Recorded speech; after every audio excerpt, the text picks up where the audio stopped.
The Queen has held a Diamond Jubilee lunch for 21 reigning monarchs at Windsor Castle. But the guest list has sparked controversy because it included the King of Bahrain, whose government has been criticised over its crackdown on pro-democracy demonstrators. Our royal correspondent Nicholas Witchell's report contains some flash photography. It's the kind of invitation that it's hard to refuse, to lunch with the Queen at Windsor Castle. In fact, one guest did decline, the Queen of Spain, in a protest over Gibraltar.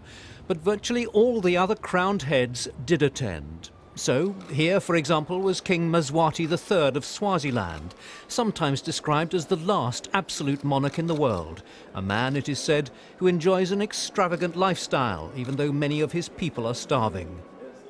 Here was Prince Mohammed bin Nawaf Al Saud of Saudi Arabia, a country which is a close ally of Britain, even though the Foreign Office's own human rights report singled it out as a country of concern.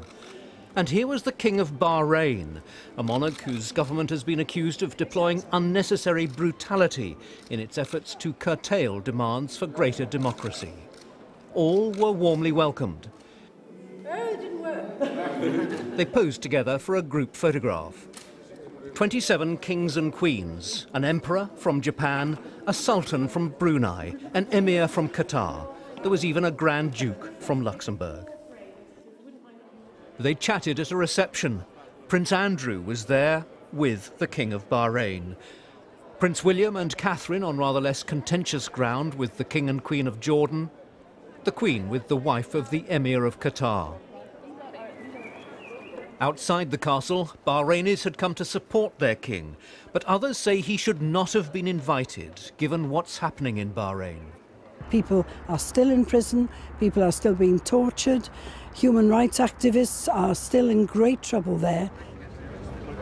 Tonight, human rights protesters have gathered outside Buckingham Palace, where the Prince of Wales is hosting a dinner for some of the monarchs. The King of Bahrain is not attending.